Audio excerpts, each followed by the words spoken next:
Go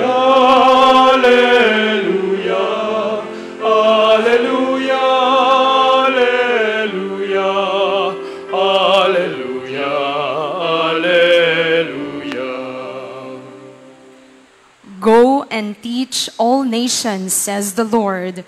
I am with you always until the end of the world.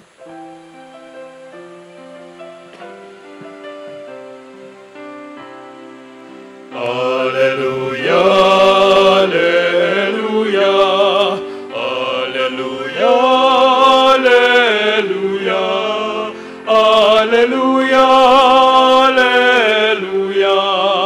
alleluia,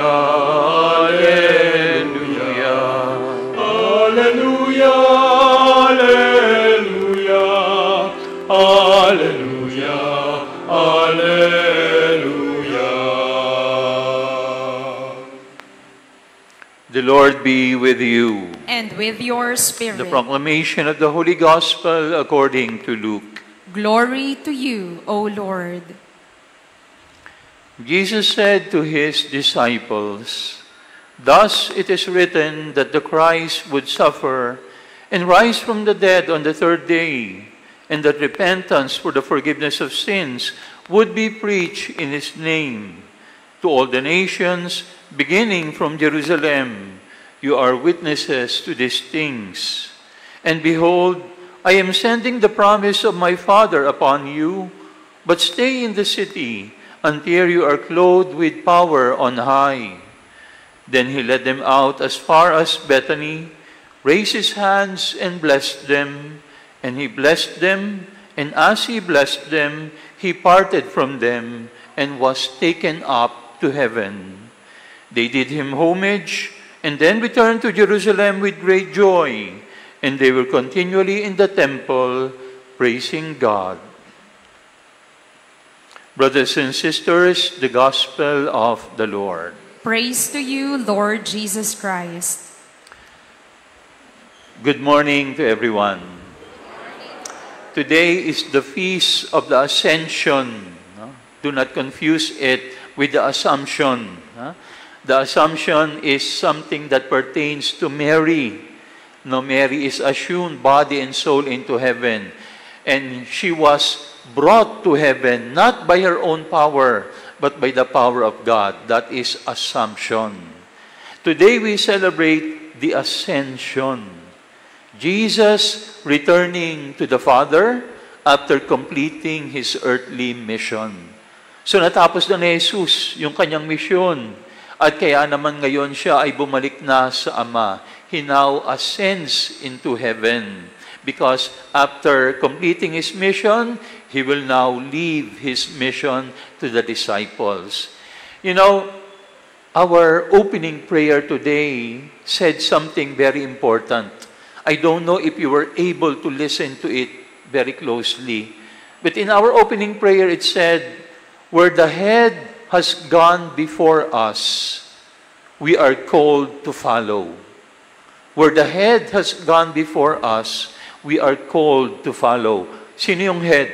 Si Jesus. So ibig sabihin, the ascension is not only for the Lord. We, all of us, are also called to ascend into heaven.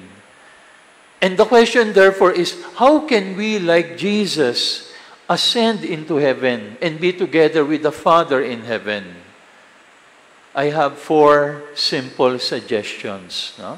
Jesus was taken up by a cloud into heaven. Paano rin kaya tayo madadala ng ulap paakyat sa langit?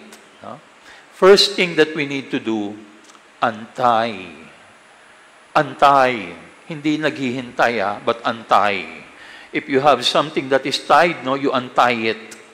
No? You know, I remember when I was young, once we went into parang Antipolo yata yun, o Quiapo, o sa Tondo. Nagsimba kami ng nanay ko. Nagpabili ako ng lobo. No? Noon kasi pag simbahan, may nagtitinda ng lobo. And then, nung binili ako ng lobo, hawak-hawak ko, binitiwang ko. Nagkunyari pa ako, kunyari nabitawan ko, ay, nakalipad. No? Pero sinadya ko. Bakit? I wanted to know how high the balloon can go. No? Yan ang dahilan kung bakit pag nagsimba kayo sa malalaking simbahan, laging may lobo sa itaas, di ba? Ganyan yung mga bata eh. Then I could not forget what my mother said. Sabi niya, para hindi makalipad, itali mo sa kamay mo. Itatali mo. You know, when something is tied, it cannot go up. When something is tied down, you cannot ascend. And so, how can we ascend into the heavens? We need to untie. Untie yourself to anything that attaches you in the world. May kanya-kanya tayong attachment eh. At ano ba yung mga attachment natin? Our sins, the sins that tie us down, the sins that burden us, the sins that make us heavy, yung mga bagay na hindi natin malimutan. You know, days ago, I was watching a documentary. A friend of Frank Sinatra was narrating something that Frank Sinatra did. Sabi niya, a woman approached Frank Sinatra and said, "Oh, my husband is a fan of yours, but he is sick. Can I get your autograph?" And then he gave her the autograph. And then the fan said, "Oh, you have beautiful couplings." And then, ang ginawa daw ni Frank Sinatra, binigyan niya yung couplings, "Give it to your husband." It was a very expensive coupling. Sabi nung kasama niya, "Why did you give it to her? That's very expensive." Alam niyo, sabi daw ni Frank Sinatra, sabi niya, "You know, these are just our possessions. If you cannot give it away, they are not your possessions. They possess you."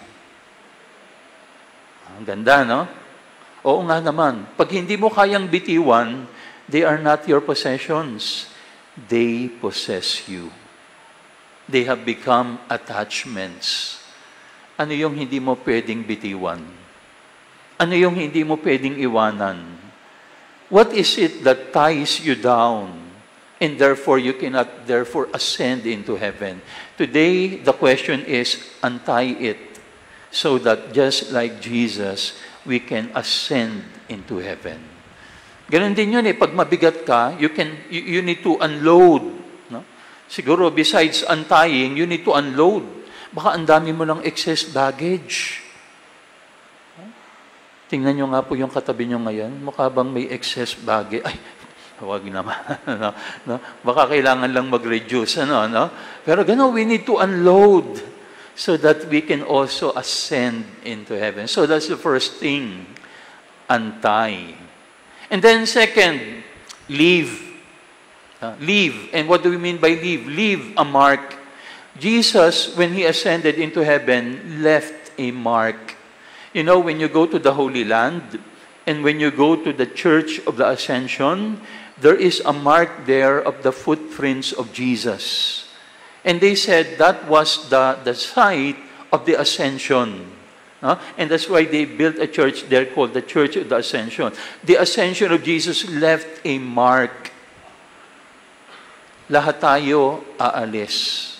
The Ascension is telling us, all of us one day will leave this world.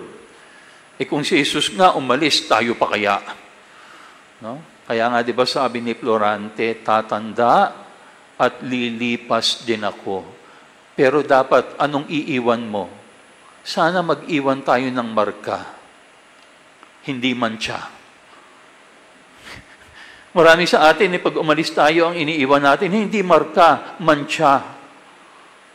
Hopefully, we will leave a mark, not a stain. And what is a mark? A mark is something that you cannot forget. When you leave a mark, it means you have lived a meaningful life. People miss you. That is what it means to leave a mark. You know, Pope Leo XIV, he was formerly a bishop in Chiclayo, Peru. No, there was a documentary there that says when he was elected Pope, the people in Chiclayo were all crying. And they said, that is our bishop. And now he is the Pope. And they were crying. Why? Because he left a mark in their hearts. He will never go back to Chiclayo now because now he is a Pope. But people now miss him. Why? Because he left a mark in their lives. Hopefully, that is also the same with us. When we are gone, people will look for us because we have left a mark in their lives, not a stain. Kasi marami sa atin ang iniiwan natin, mancha. No? Kaya kapag nawala tayo, sabihin nila, ay buti naman nawala na yan. No? You know, they say some people, no, give joy wherever they go. Some people bring joy whenever they go. Nasaan po kaya tayo doon? Do we bring joy whenever, wherever we go? Or do we bring joy whenever we go? Leave a mark. Pangatlo, what should we do so that we can ascend into heaven? Act. Kumilos ka. You know, in our first reading, in the Acts of the Apostles, no? It's named Acts of the Apostles. When Jesus ascended into heaven, the apostles were staring at the sky. They were not doing anything. They said, oh, he's now gone. Now what do we do? An angel had to go down and tell them, why are you looking up in the sky? Jesus who left is now giving you a mission. So begin to act. And then what did the apostles do? They began to preach. And that is why after the gospel, the book is the Acts of the Apostles. So all of us are given the mission to act. You know, they said there are three kinds of people. Number one, those who watch what is happening. No? There are people like that, no? Nanonood lang. They only watch what is happening. Just like the apostles in the first reading, they were simply watching the ascension. The second kind of people, they ask what is happening. Tanong lang ng tanong, what's happening? Anong nangyayari? Sinong gagawa nito? May mga ganyan tao, di ba? Turo lang ng turo. Sinong gagawa nito? Hindi naman tinuturo ang sarili. Tanong lang ng tanong. So, some people watch what's happening. Some people ask what's happening. Yung pangatlo, some people make things happen. Ayun. Ganun dapat. And who are the people who make things happen? These are the people who act. Do you want things to happen in your life right now? Then don't simply watch. Don't simply ask around. Act. Kumilos ka. At kumilos ka ngayon. Yeah? Whether it be for your family life, for your academic life, for your economic life, no? Or for your social life, anumang aspeto ng iyong buhay, there are things that we need to do. Ask the Lord for the grace of action so that we can begin to act now. At hindi lang tayo nanonood, hindi lang tayo nagtatanong. We do not only watch, we do not only ask, we make things happen. So, yan yung pangatlo. Ano nga yung una? Antay. Pangalawa, leave a mark. Pangatlo, act. And huling-huli, it's related, participate. Participate. It's not enough to act. Because sometimes when we act, we only act for ourselves. What do we mean by participate? Participate is action in behalf of others. Yun. What makes our life meaningful? When we act in behalf of others. That was the mission given to the apostles. Go into the whole world and preach the gospel. They are not simply to act for themselves. They are going to act in behalf of the gospel. No? Marami sa atin, we act, but sometimes we act only for myself. Kumikilos ako para lang sa ambisyon ko. You know, when we act only for ourselves, that is only ambition. But when we begin to act in behalf of others, that is mission. And that is the ascension. The ascension does not only give us ambition, the motivation of ambition. The ascension gives us the impetus for mission. Do not only act for yourself. Act in behalf of others. You know, when you act only for yourself, you can have a successful life. You will have a life of success. But when you begin to act in behalf of others, you will have a life of significance. And what is the better life? Not only a life of success, it is a life of significance. Marami mga tao, nagpapakamatay, very successful. No? Many people who take their lives are successful people. But why do they take their lives? Because their lives were meaningless. Baka they were only acting for themselves.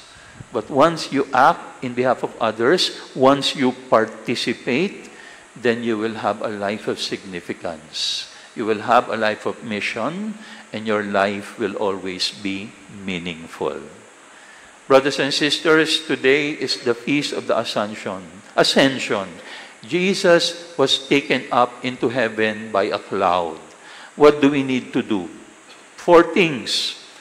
Just remember the word ulap. If you cannot remember it, ulap.